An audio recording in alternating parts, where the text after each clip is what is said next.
Jonathan. So. But yes, we should definitely talk about that too. The media's play in how it shapes people's ideas of what's going on versus what's actually happening. Yeah. Well, that's why these generational stereotypes are so prevalent. It's because of what the media says about them. Oh yeah.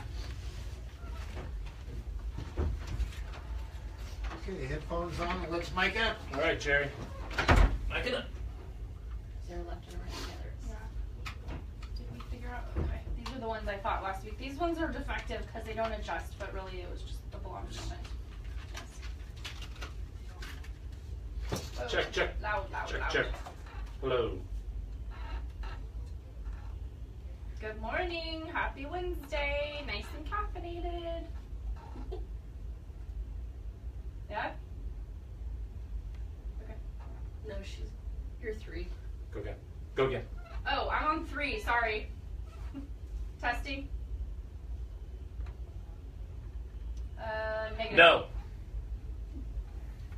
It's all jacked up. Sorry, Jerry. No, I'm on 2. No. You're on 3. I'm sorry, I'm on 3. Oh, this is like, what is it? Skit? Are we good? Okay. I'm on 3. Yes. That's true. It's all jacked up, punk. Jessica. Yeah, I'm on 4. Hi.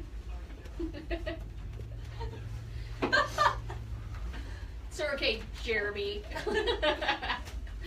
Oh, I got you back. All right. I can talk about the talk that I gave last night too. Yeah. It was a millennial demographic. Was it mostly women or? You know what? There were a lot of men, Indian men, believe it or not. I was surprised by that. At Aswa, huh? Yeah, I know. But otherwise, yeah, mostly women. And then a carpool of Indian men. Maybe they're cruising for chicks. I don't know. It was interesting because they didn't really ask a lot of questions. But I always like to talk about failure, so that's one thing that we'll talk about, our biggest failures and lessons. We spent a lot of time talking about that last night too.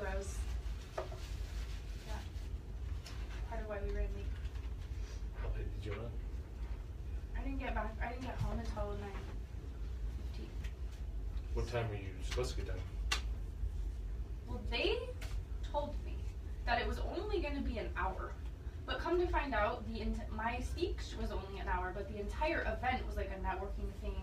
Then there was a dinner when we had to talk, and then there was the speech part, and then like you can't get out after a talk because everyone wants to come talk to you. Yeah. Take a picture. So. Did they take pictures of you? 3.5 hours. Yeah, they did. They wanted to take pictures with me. I'm like, this is kind of silly, but whatever. Yeah, 3.5 hours. When you're thinking an hour, that's a huge That's difference. brutal. Yeah. I was like, are they gonna feed me at least? Yeah, I always ask people, like, when do I have to show up and when can I leave? Because I just can't 3 hours. I'm so sick of these chicken dinner things that everyone Exactly. goes to all the time. It's like, Where was it at? VSP actually, and Oh. VSP has a great cafeteria. Then they did it. So they did a good job. BSP is really great about advocacy for women and women in leadership and. I'm big on those kinds of causes, although I've kind of distanced myself a little bit just because of all the craziness that's been going on with angry women and just not necessarily addressing issues the same way that I would go about addressing them. I wrote an article in the SACB about the Belleville panel. Yeah. I'm still dealing with the repercussions. It's been brutal. I'm just not interested in lighting the garbage can on fire and throwing my bra in it to make a point about anything because bras are expensive and I happen to like them. So I'm gonna just, tackle You're gonna it. keep your bra on. And I am. burn it. I'm gonna tackle it in a different way. But it wasn't a bra burning crowd. Luckily, last night they were very conservative, so it was fine.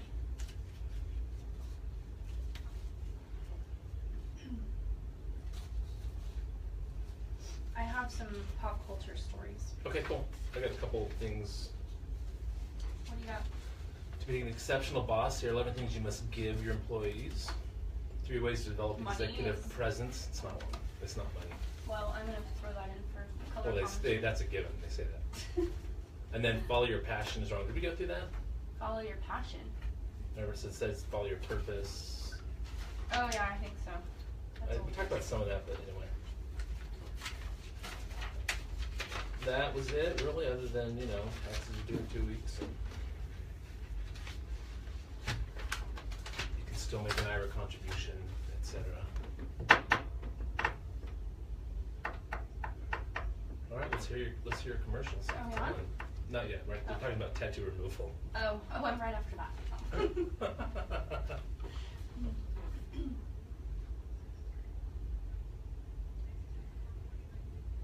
Have you been selling a lot of books? Yeah, I've been speaking at conferences a lot, and so whenever I speak at a conference, there's like a major spike. So I bet, yeah. it's been good. Not necessarily.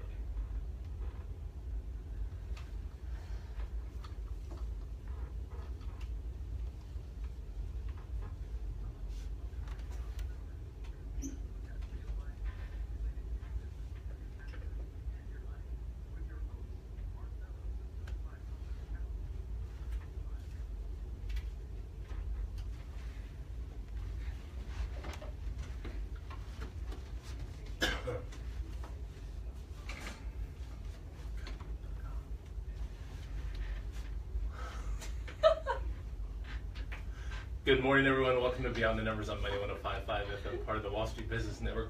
Poor Katie, we switched up the mics and gave you the wrong one. It's too tall for me, and I keep pushing it down, and it keeps popping up. Can I get a booster seat over here? I'll just hold it. Good morning, everyone. Happy Wednesday. It's April, what is this, the 5th? 2 weeks to tax day. I'm Mark Bellows, CPA, tax partner, principal with Clifton Larson Allen. Work with businesses and individuals, mainly manufacturing, distribution, construction, and real estate. I have like 130 returns to get out in the next 15, 14, 13 days. I just can't wait. Yay. And our co-host? Good morning, Katie McConnell here with Clifton Larson Allen, hiring and consulting practice leader for the firm. Very excited as April kicks off hiring and recruiting month on the radio. Your backyard. Yes. Your backyard, your bailiwick. My forte. Your forte. Your My novel. bailiwick. You know my a lot, but that's wheelhouse. My other outdated first 13th century reference. Yes. So how's April going for you? You spoke last night? I did. What was it? Spoke at a women's financial group. And what was the focus or topic of the speech? It was about different careers. So I spoke about my career path and my checkerboard from finance into hiring and into entrepreneurship, starting businesses. We talked a lot about failing forward, and I love to talk about learning from failure. Yeah. So it was fun. Late night. Kind of got duped a little bit on the time. One of the things where they didn't tell you that it included. It's just going to take an hour. Oh, you mean I'm going to talk for an hour and it's a 3-hour program. Got it. So did you have a prepared speech? Do you typically prepare like the whole hour in advance? Nope, not at all. Really? Nope, I typically fly blind, unless I do a talk, a formal talk and have talking points. But right. I don't like to read off of. Yeah, like a paper. teleprompter or something. In this case, you didn't have. No visuals. I like to keep it really informal. I actually sat too. My Fitbit is broken. So no. What's the point of even Walk standing or walking? I know I'm gonna get like a Razor scooter from now until my new one comes on Tuesday because the steps don't count. So we have just gonna get a wheelchair. We have a guest on today. We do. Jessica Kriegel. Good morning, Jessica. Good morning. Jessica is she's with organizational development. I am an organizational development consultant at Oracle. That's it, yes, and also an author, and we'll get into that a little bit, but do you have a Fitbit, Jessica? No, I had one for maybe 2 weeks, and then I decided it was becoming too consuming. They can be very consuming. Yes. And I'm pretty competitive, so you're in a week-long challenge and it's Thursday afternoon and I'm on the phone running in place in my office, huffing and puffing, trying to beat everybody. I have the little pocket one, and it stopped talking to my phone like a year ago, and so now I don't. Now the competitiveness is gone because it doesn't. Right. So what's the point then? Why even bother? Yeah. Forget about it. Forget it. Yeah. So did you watch March Madness? Did you watch the finals? Did you see? No. Did you comment Liz? Did you see the Gonzaga men almost win? It's this weekend is the Masters golf tournament. That's exciting. That is very exciting. So for those of you that are golf fans, big tournament should be a great time. So I got a couple things, and you got something. What do you got? So Oh, I is this have the one ticket? So Jessica's book is about millennials, so that's going to be the topic of conversation today. I'm not sure if Shia LaBeouf, is it LaBeouf? Shia LaBeouf, the actor. I'm pretty sure he's a millennial. Anyway, he has a new movie out. It sold one ticket in the UK since it came out. So basically, it's made $8.71. Wow. Is that what the conversion is with the pound and all that? One ticket. Yes. Can you imagine So going £7 total, which is $8.71. You're the one person in the theater. Right, by yourself. Like This is great. Good thing I got here early. Yeah. Well, the good news is that £7 is $8.71. Yeah. So for both of our upcoming trips to Europe, Yes. we're going to be living like kings with Yes. the conversion rate of 1.07. I've still not booked mine yet. You've booked all yours. I know. We need to do Almost every little activity too. that. That's awesome. Yes. That's awesome. Well, I need to get your info. I have a whole agenda. Yeah, that's what I want to get your agenda. As I was telling Jessica beforehand that you were very organized. That's one of the things that's great. You brought a lot of organization to the show, which I think is great. So I'm not surprised that you have it very, very well planned Very out. yeah. We're gonna have a good time. So do you have? Do you think you have executive presence? Do you know what that is? I do. I I've given speeches on it. I think I'm a You know all little about ridiculous, but yes, I'd like to think I do. This is an article in the U.S. News and World Report the other day. It says 3 ways to develop executive presence regardless of your title. It says the world's most universally admired executives radiate confidence and command respect. When they speak, people listen. They carry themselves with incredible ease and demonstrate poise, composure, dignity, even under the most intense pressure. So that presence. So what is that? And they said 3 things in this article. One is speak with intention. So power of words, restraint is often the best tool. So speak with intention. Restraint. Yeah. I'll take that into consideration. Yeah, you should. Good. Number 2 is to look the part. It's interesting. Executive presence is visible. It says they aren't necessarily the most attractive person in the room, but they have an attractive aura that surrounds them. Bill Clinton, right? I guess, yeah. So this is what do you demonstrate with your physical presentation in the workplace? How do you carry yourself? How do you sit in meetings? Do you monitor your facial expressions and body language? Do you notice that when you're interviewing people, that their facial expressions and body language that they're not necessarily monitoring it sometimes? I do. However, I try to be very compassionate and flexible because an interview is stressful. It's stressful, and it should be a fluid conversation. So I try to break the ice and make it more comfortable. It's very stressful as it is, let alone if you're worried about where your hands are and what you're, unless they're twitching or something creepy is going on. It's really not that big of a deal for me. Do you choose a wardrobe style that fits your organization, the role you want to play in it, that type of stuff? So that's important, I think. And then 3rd is manage your emotions. It says you don't have to be cold and unfeeling, but you should manage intense levels of emotion. So go cry in the bathroom like the rest of us. Yeah. Have you ever worked with someone who's not good at managing their emotions? Yeah. Yeah, it's no fun to work with a person like that. It can be stressful. Yes, right? it is. Yeah, I've had them too. So. Well, that's an interesting perspective. Yeah, so that feels good. Okay, I got something. We'll read something else here. I got something from Inc. magazine. Oh, I love Inc. magazine. Or Inc. Online, I should say. Because I haven't seen a magazine in a long time. It says to be an exceptional boss, here are 11 things you must give your employees. And money's not on that list. Well, of course, it says the list doesn't include great pay and benefits because those are a given, right? So, great bosses go much further. So, number 1 is give the gift of patience. So think about yourself. Praise has got to be on there. Yeah, think about yourself as a boss. Number 2 is the gift of praise. Yep. Nice. There you go, right there.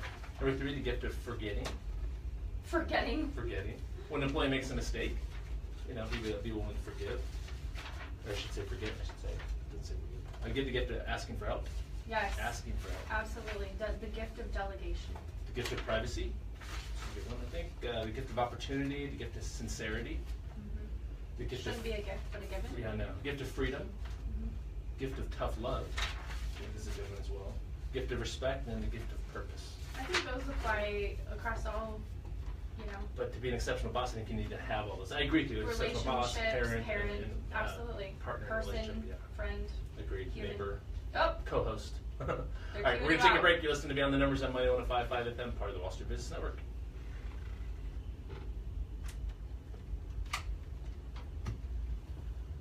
Pretty exciting. What now? Pretty exciting. Very excited. Yes. How long until the next segment? Couple minutes. Maybe 2. I love seeing this. I'm obsessed with the This? Yeah. loogies or something like that. They have a lavender one that's really good. Loogie?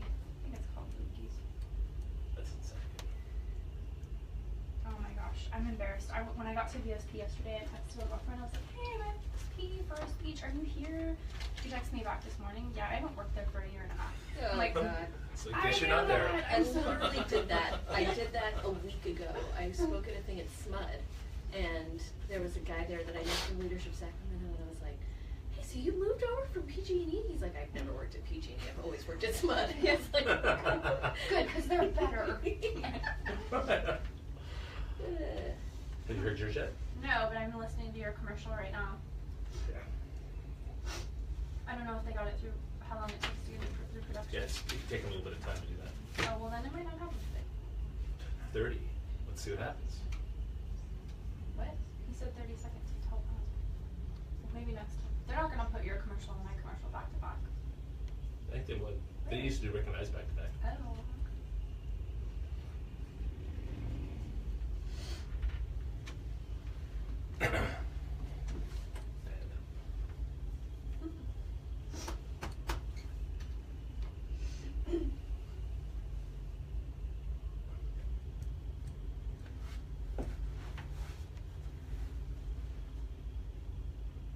And we're back. You're listening to Morning. Beyond the Numbers on Money 105.5 FM, part of the Wall Street Business Network. Mark Bellows, Katie McConnell. Katie McConnell. Go ahead. Yeah, no, that's still yeah, me. Yeah. We're hosting. We're the co-hosts. We both work at Clifton Larson Allen, the ninth largest CPA firm in the U.S. and with offices here in the Roseville area. I'm a CPA tax guy. Katie is a CPA, but is now doing executive search. I am PHR, PHR. specializing in hiring consulting. Excellent. Which brings us to Jessica. Yes, our guest. Good morning again, Jessica. Good morning again. How are you? Very good. Happy to be here. Good. Welcome. Thank you. Jessica is, like we said, she's in organization development with Oracle, and she's also an author of the book Unfairly Labeled: How Your Workforce Can Benefit from Ditching Generational Stereotypes. That's right. So how long ago did you write the book, and how long ago did it come out?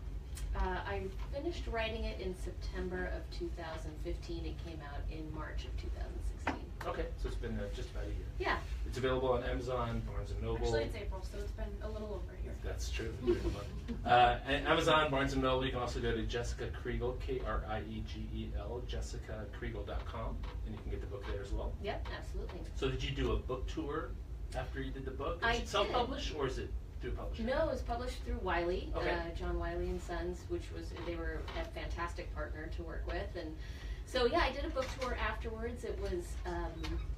It was quite a whirlwind. I got the opportunity to go on a lot of radio shows and television programs, and mostly it was honestly writing a lot of articles for various publications like Inc. and Forbes, and it was a lot of work. I thought that the work was done when I stopped writing the book, but actually I probably wrote more afterwards. Wow, interesting. Yeah. Interesting. So let's talk about the premise of the book. Yeah, so I did a doctoral degree at Drexel University, and I wrote my dissertation on generational differences because I truly believe that there was a difference in each generation, as I think most people tend to because of all of the articles and information that we're bombarded with regularly. And my research actually showed the opposite. As I was doing the research, you have to do this thing called a literature review, where you read everything that's been written about your topic in the past, and then you have to find the themes. But I was really struggling to find the themes because I found that so many books contradicted each other, that there were so many books that didn't have any actual valid data that was supporting the arguments they were making. And I started to see that this entire industry is built on assumptions and really anecdotal evidence that these authors had, and that they really weren't experts. They were just giving their impressions of the different generations based on who they had met in their own lives. And so as I continued researching, I developed a theory that really we're just stereotyping, and that there are no true generational differences, because if you think about it, there's 80 million millennials right now in the United States, and there's so much diversity in that group. Some millennials are CEOs in Silicon Valley, and some of them are illegal immigrants in the Midwest, and to say that they want the same thing, that they want to buy the same stuff, that they have the same values is really just an oversimplification of human behavior. So that's the premise. Have you found, and maybe this is just specific to the United States, but millennials in other cultures? So in China, which is a large economy, in Latin America, Is the label the same? No. Well, it depends on the country. So in China, the label is not the same. They have the post-50s, post-60s, post-70s. Their generations are 10 years long. And each of their generations are based on Chinese historical events. And in Russia, for example, they have the same labels. So they have millennials and they have baby boomers, but the stereotypes associated with each of those generations are different. And in fact, opposite of what American stereotypes are for each of those generations. South Korea has their own labels. The 386 generation, which is oddly named after an Intel processor that came out at around the time when that generation was born. And each country, South Africa has the post-apartheid generation, which is defined by freedom. And so there are different labels. Some of them are the same. In Latin America, generally, they tend to be the same. In Europe, they tend to be the same. But the stereotypes are still stereotypes no matter where we're talking about. And I think that's something to be considerate of. Of course, we'll talk more about this. Off-air, we were talking about, in my practice, a lot of clients will ask me, how do I tailor the interview to the millennial?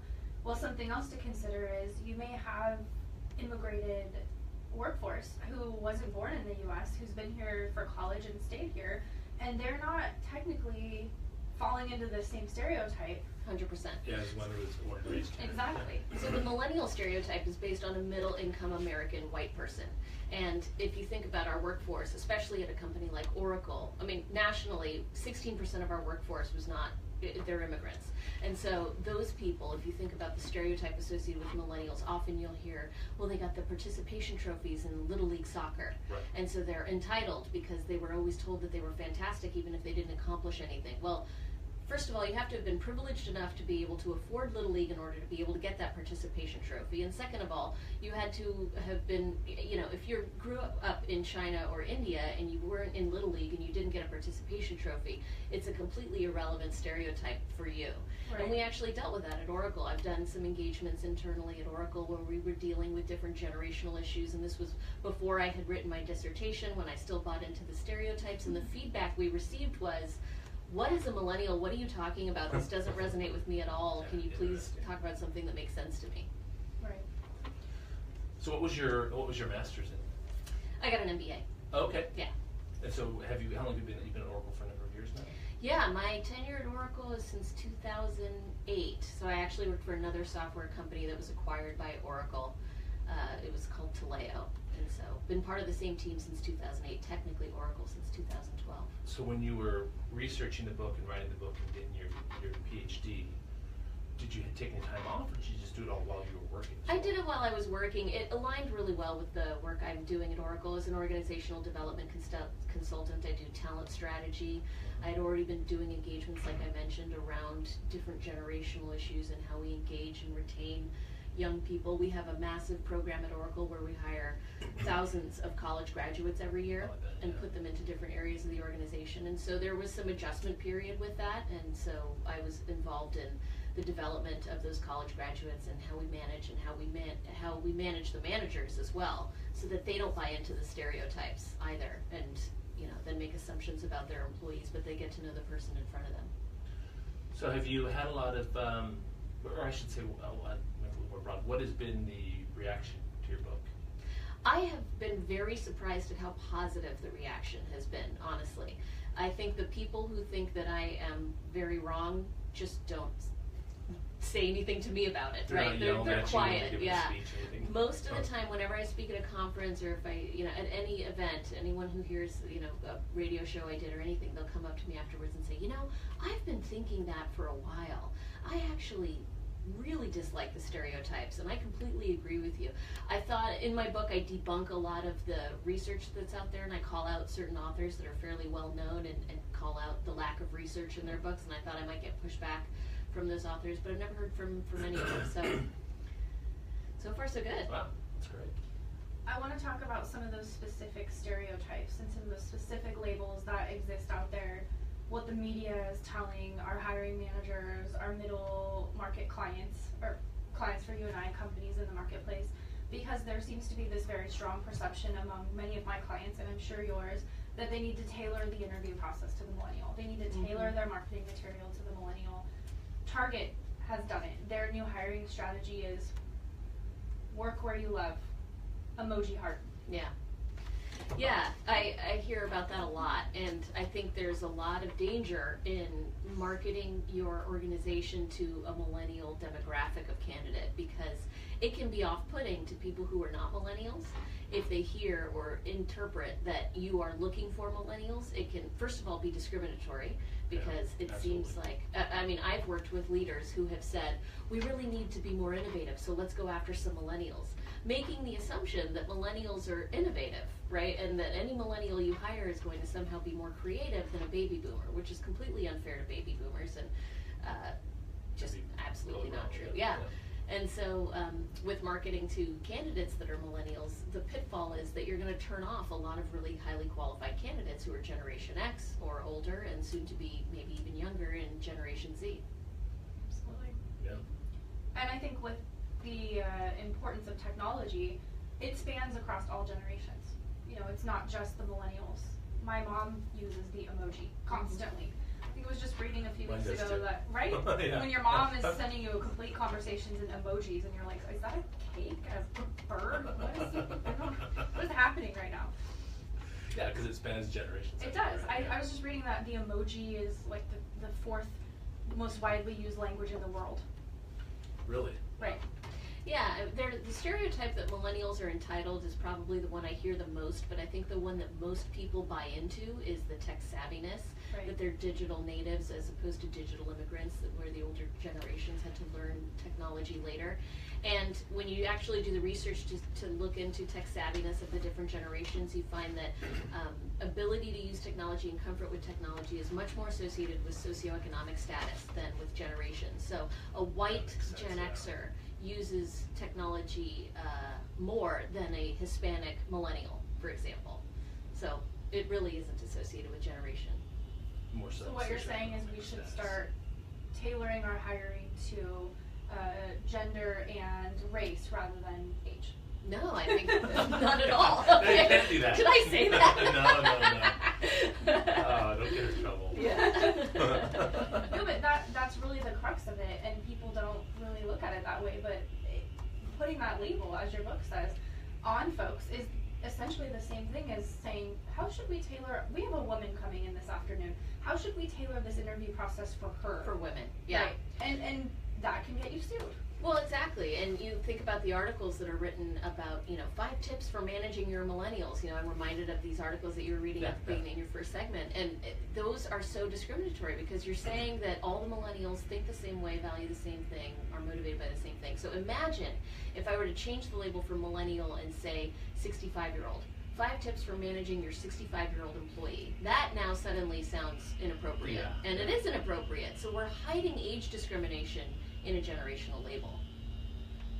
Do you think, typically underneath cliches or this type of stuff, maybe it's not cliches or another word, but usually there's a little bit of truth in there. Truth in where? In some of the stereotypes, how about that? In stereotypes, typically there's a little bit of truth in there. Is Like, what he means is that it's true that blondes like you and I are actually a little stupid. I did not say that. Oh my God. I'm a why blonde would people too. think that? Oh, yeah. But is it true that, for instance, a younger person who maybe fit in the millennial is more exposed to tech than an older person? Or are you saying that typically not even that is true? No, I think that's true. I think they're surrounded by more technology. The pitfall that I talk about in my book is in the workplace. When we use a trend that's happening at a national level to make an assumption about a colleague or an employee is where you get into trouble. Yeah, that makes sense. So making an assumption, for example, in a big company that millennials are more tech savvy That could can create problems if you Huge assume problems. that, for example, I, a millennial at that company, is tech savvy, when in reality I am the least tech savvy person ever. Especially if they're hired in a role where tech savviness is important, and now they're not performing because they're not tech savvy like you thought, and now you think, okay, this person isn't, they're not performing well. Right. It's some kind of a performance. So trends exist, but it's dangerous to use those trends to make assumptions about people that we meet and work with. Makes sense. All right, we've got to take a break. You're listening to Beyond the Numbers on Money 105.5 FM with their guest, Jessica Kriegel. We're talking about Jessica's book, Unfairly Labeled. I'll stop there. We'll be back. We'll be right back.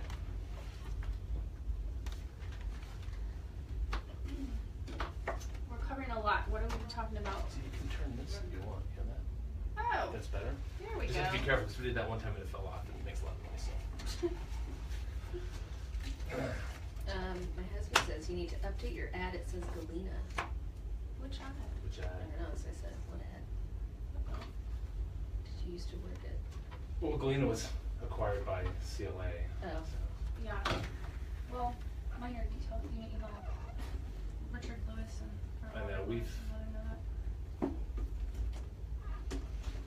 I think I want to talk about some of the things that I hear a lot from clients about just complaints that they have about the generation, maybe, and talking about some facts and research about those. Okay. Like I hear, millennials just don't want to pick up the phone. And I have experience with that, hiring a bunch of interns who, want to IM rather than walking around the corner and asking me a question. They want to text me, But Yeah. also that the best way to get in touch with my boss is to send him a text. So, maybe just some of those things we've heard and how they span multi-generation and they're not just isolated to millennials. Yeah. Yeah. What else? Well, I think. What was I thinking of? I'm trying to think of some of the stereotypes I hear that frustrating when I hear people say them. You know what I'm gonna do? Because I think sometimes I think when people rely on stereotypes, it's just a lazy way to try to manage, and I don't like that. Yeah, it is lazy leadership. I can talk about that. And I really try to think, what's the one thing people are like, oh, they're so entitled. We already talked about that. Right. They're not willing to work hard. Blah blah blah. That's bullshit because you got people that are willing to work hard. Yeah. You're And you got on the older people that aren't podcast. willing to work hard too. Censored. So, so ixnay on that.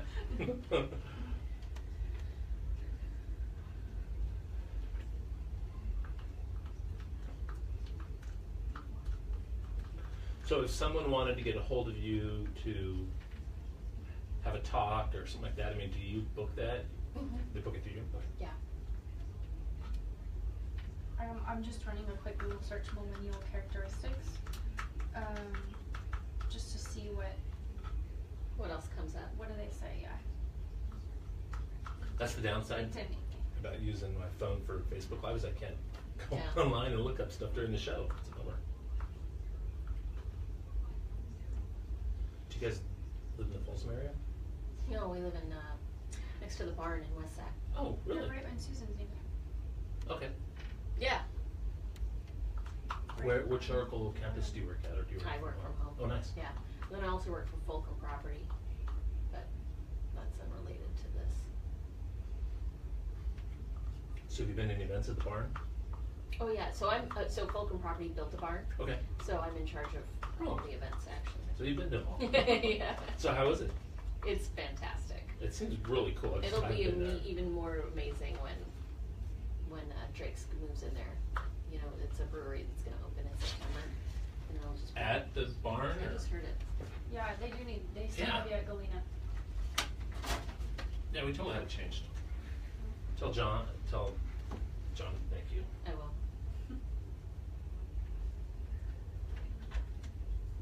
So I found from Business LinkedIn 8 millennial traits you should know about them before you hire them. Before you And hire they're them, pretty yeah. ridiculous too.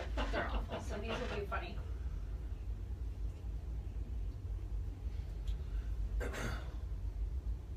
And also this idea of like 2 years and out, like the Yeah. versus. Oh, I can talk a lot about that. Yeah.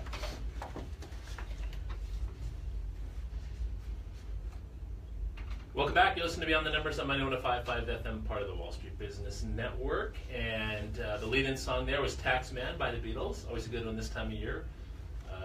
California looking at raising some taxes. Did you see that? They want to raise more. What a shocker. Yeah, right? That never Raise some more happens. fuel taxes, I think. They've introduced a bill to have sales tax on services, the things that we do. Sales tax on that. So it's Breaking just news, more and more California's taxes. expensive. And regulatory, and they're trying to increase it. Right, Jerry? It's a good thing. Just kidding. The problem I always have, the thing I always go back to is California. We've got the coast, we've got sun, we've got great weather. I mean, there's no reason for the legislature to do anything other than what they do because people keep coming in droves. So unless people just continue to leave and we start having, an outflow, a net outflow, I don't think they're going to change. I think they're going to continue. But it's not. Economy keeps doing better. That's the problem. So they can keep taxing. It's crazy. Well, keeps you working. Absolutely. So So talking about millennials. We're here with Jessica. Yeah, we're Kriegel. here with Jessica Kriegel. She's the organizational development consultant with Oracle, and also wrote a book which is called Unfairly Labeled. I can't see. I know. Okay, Unfairly Labeled. You can get a hold of it on Amazon or Barnes & Noble. You can also go to jessicakriegel.com to get the book. It came out a year and a month ago, March of last year, and you've done some speaking around the book.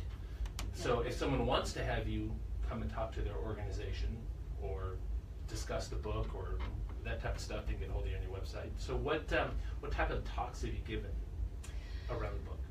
Yeah, so What are the audiences been, that type of stuff? It varies. I mean, a lot of conferences, some private organizations, local and international. It just depends on who sees me at a conference and it resonates with them and they're dealing with it in their workplace, and then they get excited and then they call me. So everything is just, it cascades. You know, I speak at something and someone sees me there and then they ask me to come to something else. And it's typically when I'm asked to join a private organization, they're looking for the silver bullet. What is the solution to our millennial problem, whatever that problem happens to be? And it can be, how do we hire millennials? How do we engage? How do we retain millennials? How do we change our benefits so that millennials are more incentivized to stay? And so then the first thing I have to do is tell them you hired the wrong person for that. Yeah, sorry. It is actually really hard because so I many bet that is. consultants have some kind of silver bullet solution that is the answer to your problems, and I don't. I have a vague sense of, you know, well, we're all different and good luck. My advice is always, you know, how do we hire for this demographic? Well, you should be hiring to address the needs of your business. Yeah. So let's start there. Yeah. What are those needs? And let's work backwards from there to try to find the right person. Yeah, so many times I hear about organizations who will have a panel discussion with millennials that are rising stars in their organization in front of the executives. So they bring in these millennials and have them stand on the stage and talk about what it is that millennials want so that the executives can understand their workforce better. And it really is just silly because they picked these 4 people, and now these 4 people are supposed to represent. I mean, think about if we did that with race, right? Imagine if we picked our 4 What are you for, white top people? African American rising stars in the company and said, tell us more about what African Americans want at this company. It'd be totally offensive. Yeah. And yet we do it with millennials as if it's completely acceptable. And I'm laughing because I would not be surprised if CLA did something like that. With Our firm, millennials. our With firm, yeah. millennials. Yeah, I mean, with millennials. Yeah, they have the panel in front of it. Yeah. Senior executive groups. What can we do to make sure millennials stay engaged? Right. So I've gone into organizations and sat down with the executives and they said, okay, how do we engage our millennials? And I said, well, first question is, where are your millennials? And they said, well, you know, they're outside in the cubicles. I said, step 1, let's get them in here and ask them, because I have no idea what they want. And it really is personal to the organization. Every culture is different, every management team is different, and benefits are different, and so there's really just no solution that I can give that's going to work for No silver bullet. every group. Right, Yeah. but they're so bombarded with information all the time, just ramming it down their throat. Yeah. Millennials, I just found this article, did a quick Google search, millennial characteristics. First thing, LinkedIn business. Article, 8 millennial traits you should know about before you hire them. Dun dun dun. Right. All right, let's hear it. Come on. So millennials are important things. multitaskers. They're Oh. multitasking pros. They can juggle many responsibilities at once. And I've read studies that say that multitasking doesn't exist, that you're I've just heard it switching say. from one activity to the next very Yes, quickly. I've read that same thing. Yeah. Millennials are connected. Millennials know everything there is to know about social media. Everything. I Which is have really never funny been on because Facebook in my life. I don't know what Snapchat is, and I don't have a Twitter. Neither. I've never been on Snapchat. I've never You done millennial? Facebook. I'm a cusper, yeah. Are you millennial? I am. Unbelievable. You guys. Text. Actually, my daughters don't go on Facebook. So what My youngest doesn't generation? even have Facebook. What generation are you? Do you know? You know, I was born in '64, so that Oh, makes so you're me a like cusper as boomer. well. You're that's No, you're an actually Xer. right on the line I of know. a generation. I was December that's the baby 17th of boomers. '64, so I was like 14 days from the So end. you're a Capricorn then. No, Sagittarius. Oh, well. So So you can decide which stereotype best fits your I'm personality. definitely much more of a Gen X than what's that right? Gen Xers are very cynical. I'm not cynical. Okay. Stereotypes. I'm very much a Mark Bellows. Okay. There you go. Yeah.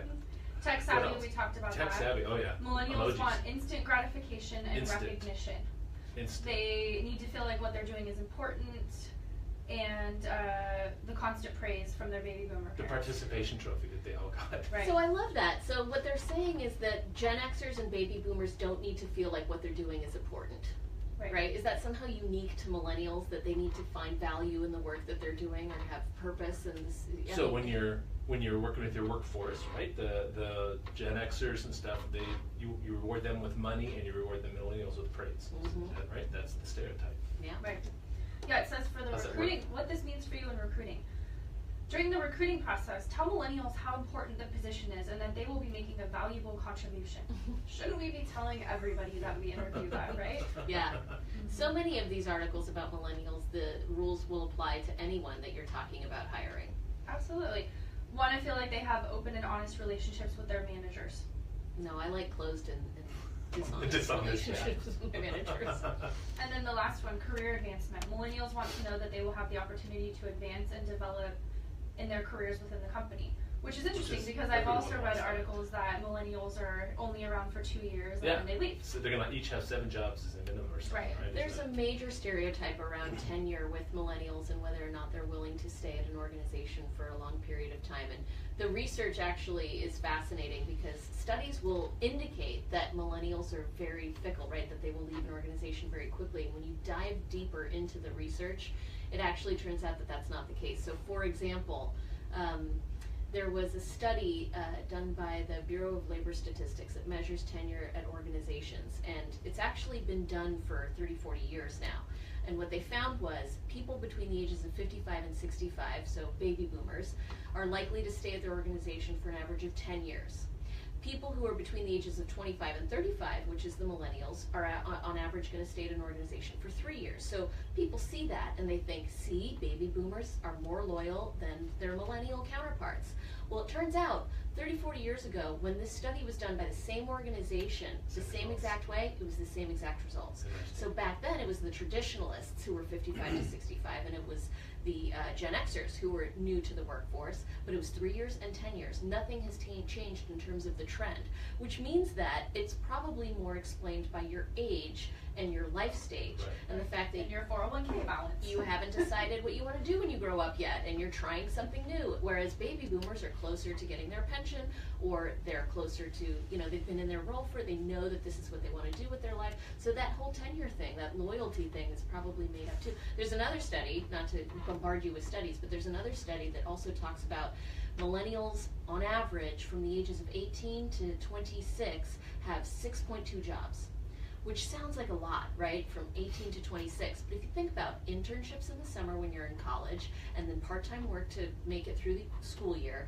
that's 3 or 4 jobs while you're in college right there, which leaves 2 for the years until you're 26 years old, which means that that's an average tenure of 3 years, which is what we were seeing anyway. So it's not that they're fickle, it's that they're trying to figure out what they want to do. What's the average, or what's the number? How many jobs? 6.2. I'm trying to think how many I had between 18 and 26. I think I had 1, 2, 3, 4, 5. See? Yeah. I had 5. Yeah, I had That 6. time frame. And I think some of it is that I had it's 6. very much a candidate's market right now. And we're seeing more movement in the marketplace because there's opportunity. And companies that don't keep up with that at any stage of the organization with positive benefits, which we're talking about next week on the show, is what kind of benefits companies are offering, outside perks, and just keeping up with the trends in the industry outside of what is important to a certain demographic, but just in general what's trending. You're going to lose your workforce at any age unless they're very close to retirement or they're complacent. And I always tell my clients, you want candidates that have other options. You don't want the ones where this is their only option and they're stuck here because they're unemployable. You want the ones that they choose to stay here, they don't have to be here. You made a really important distinction about trends in the marketplace versus generational preferences that I think is important to talk about. Maybe we talk about it in the next segment, but there's this trend now that these tech companies in Silicon Valley have really cool workplaces with ping pong tables and bring your dog to work day and nap rooms and all these things that may seem so foreign and ridiculous to have in a workplace to older generation workers because it didn't exist 20 years ago. But that is being blamed on millennials. It's as if the millennials are being blamed for those trends. Let's talk about that a little when we get back. We're taking a break. You listen to Beyond the Numbers on Money 105.5 FM, part of the Wall Street Business Network. I have to leave the phone number to call in. Oh, that's right. We haven't been giving the number. I know. Whoops. There's hundreds, thousands of people that want to call in. They've not No been idea able how to. to get a hold of Yeah. us. It's horrible. Jessica said she was interviewed by Beth Ruriak. Beth Ruriak, right? A couple times, yeah. But you know Beth Ruriak is. I don't. Oh, she used to be on 10. On what? On Channel 10. Was it Channel 10 she used Oh, to I be don't know. on? She's on Insight. She's on Capital Public Radio. She's great. Oh, I saw her at the Arts and Business Council. No, she's great. Or Blue But Orange. she's a She won an phenomenal interviewer. So She's we're not quite there. I need to get her on Zach Galifianakis between the firms. Yeah. Have you seen it? I've seen a little bit of it, Oh, I yeah. love it. I love the one where he interviews Hillary Clinton when she's campaigning, and he's like, "So you could be the first woman president?" And she's like, "Yeah." He's like, "For many of our younger generations, you might also be the first white president." How do you feel about that? That's great. And she's like, "Why did I do this?" Yeah.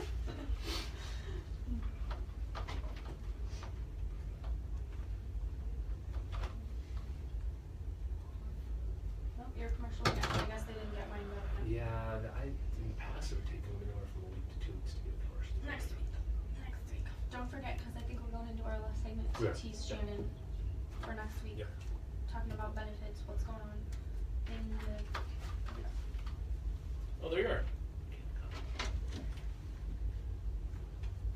We're back. You're listening to Beyond the Numbers on Money 105.5 FM, part of the Wall Street Business Network, with Katie and Mark here, Beyond the Numbers, and we're talking with their guest today, Jessica Kriegel. Little chill reggae music, bringing us back here. Yeah.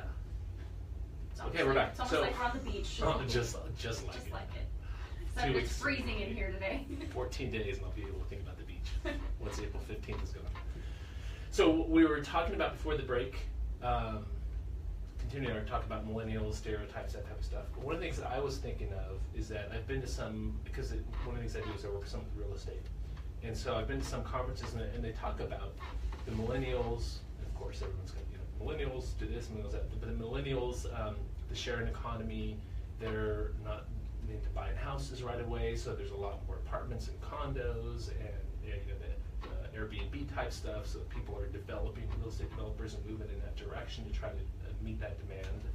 So I think companies will make decisions based on what they think the millennial trend or the trend for a generation is. Mm-hmm.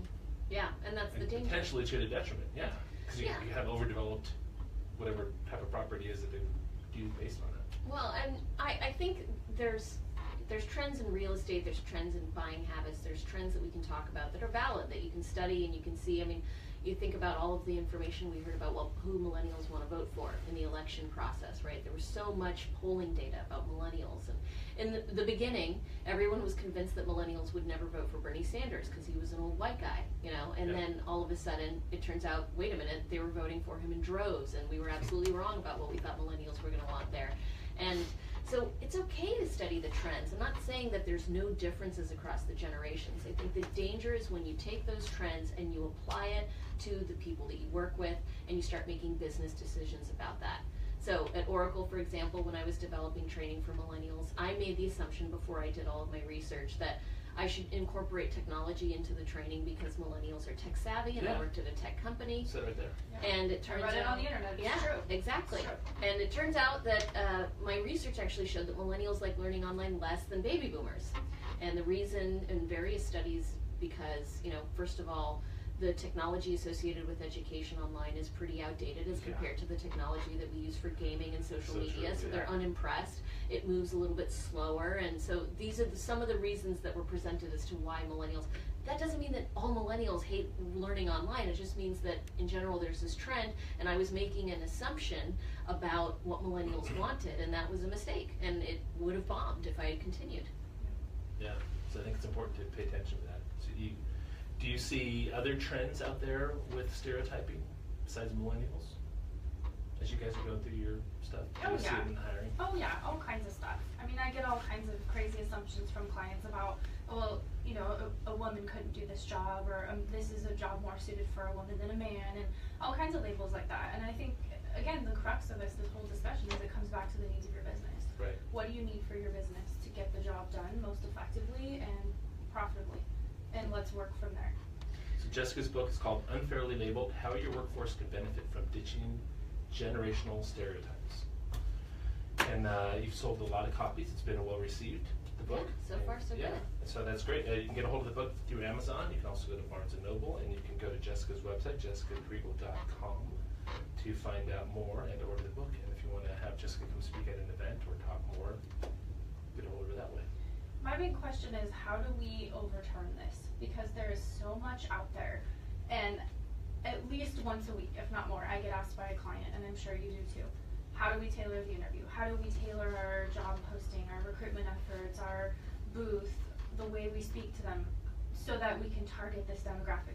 Everybody thinks that this is what they have to do to have sound business move forward. Well, I think the answer to that question from your clients is to be authentic to the corporate culture, because your worst case scenario is that you somehow dupe people into thinking that your culture is different from what it is in an attempt to get these people into the organization, and then they leave and you've wasted a lot of money anyway. In terms of how to overturn it at a national, global scale, I honestly don't have the answer. I don't think that there is going to be an easy way for us to just convince everyone that these stereotypes don't exist. It has to do with one-on-one, whenever you now, moving forward, hear people talking about stereotypes, that you say, actually, I don't think it's fair to stereotype about that generation. And then little by little, we'll make progress and we'll hopefully start to make a difference. The biggest piece of advice that I give when I talk about this is to the millennials, who are now used to being bombarded with those stereotypes, to not do it to the next generation. So the next generation Z, you're already starting to hear all of the stereotypes about that they're the ADHD generation, and that they're millennials on steroids essentially, and just even more unmanageable. And really what we're doing is, these people are 16 years old, and younger. And I'm already reading articles about how the Generation Z is going to want to invest and what kind of jobs they're going to want. When I was 16 years old, my goodness, I was still a little kid, and so it's so unfair. You weren't even driving yet. 16. Right, and all of these consultants are writing these articles on Generation Z because they're trying to be the first, so that they can capture that market and then make money on telling companies how to attract that generation, when in reality they still have growing up to do, and we still don't know what's going to be the trends in the future. Right, and I think the companies have to take accountability and ownership that they are part of the market leader that creates the trend too. Mm-hmm. We create the technology that we give to these young people, and then we complain about how they don't want to pick up the phone, they just want to text us. They're not good at talking on the phone. They don't know how to write because they text in LOLs and emojis. Well, we sort of created this beast, and now we're complaining about it. Well, and the thing that creates that dynamic is that we see what we're looking for. So people have in their head that this is what millennials are like, and then they look for the specific examples that support their pre-existing beliefs. Yeah, like I said, excuse me, I've seen a lot in the workforce as well. And at conferences, you just hear it all the time. Oh, it's everywhere. Yeah. Yeah, I was at a conference once, and I had given my whole spiel, and at the end of the hour, a baby boomer raised his hand and said, I hear what you're saying, but I still think there's a difference, and I'll give you an example of why. There's a millennial in my workplace who always has earbuds in his ears. No matter what is going on. If he goes to the bathroom, he keeps them in. If he goes to the Xerox machine at his desk all day long.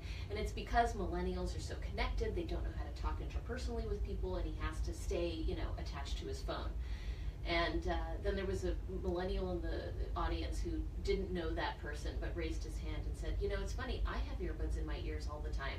But the reason I do it is because I grew up in the projects in a really chaotic home, and listening to music is a really great way for me to focus, and I'm just trying to do my best work. So that was a reason that this baby boomer had never considered might be why someone had earbuds in their ears. I have earbuds in my ears all the time at work too, but it's just because I hate pairing with Bluetooth, and there's no sound in it. It's just that if someone calls, I'll be able to answer quickly. Well, and if people the last 40, 50 years ago could have had earbuds in their ears at the time, they probably would have. It's very possible. And that's what I mean about and they would still be doing it now. Keeping up with technology and the changes. But we hold on to tradition so much, and we love our society, recent antiquity, right? Yes, absolutely. It's amazing how easily we forget. There's a study that actually asks each generation what defines their own generation, so it's like they're stereotyping themselves. And baby boomers said that the thing that defines their generation is their strong work ethic. This was done in the 2000s. I bet that if you'd asked those same exact baby boomers that were in that study 30, 40 years ago, during the time of peace, drugs, rock and roll, what defined their generation, or music, or whatever, technology. It could have been Yeah. technology at the time. So, and we've been complaining about the generations that are younger than us for thousands of years. This is true. It's always kids these days. Always. I find myself Always. saying that now too, which is kind of terrifying. Yeah, there's a quote that's commonly misattributed to Socrates, but is from that time that talks about how children appreciate chatter in the place of work. And this is 2,000 years ago, and we're saying now the same thing. And it's an app called Chatter rather than, the app. Next, Insurance Services, ESIS. As we continue hiring and recruiting month, Yeah. Shannon will be in to talk about what's going on with benefits, what folks want. It'll be interesting to see if Shannon talks about millennials and whether or not they want different benefits, or if she speaks more globally. I won't cue her up. We'll just see. We'll see where it goes. And then we'll have the chance to educate her if she does talk about Doing your part. Yeah, doing our part. Schooling her. Yeah, That's schooling. right. So we'll see. And then later on in the month, we've got Daniel Ramsey, my outdesk, who will be talking about the entrepreneur's perspective on hiring and retention. And there's one An more. attorney. We were going to have an attorney on, but that's not happening, right? Nope, he's later in the year now. So there's Okay. another guest as well, and I apologize off the top of my But head. it's hiring this month. It's all Month of hiring and yes. consulting. Yes. So we're talking, or Consulting. hiring and recruitment. So we're talking about hiring trends, recruiting trends. Really big right now, the way the market is. And that's your bailiwick. Yep, Your backyard our wheelhouse. area. Yeah, your wheelhouse. Yes. All right. All those non-millennial phrases. I'm just kidding. Thanks for tuning in and for listening on Beyond the Numbers 105.5. Thanks, everyone. We'll see you next week. Have a great week. Yay! Alrighty. Well, thanks, guys. Thank you. We'll do a picture with You don't three have of us. to. I'm happy to do it.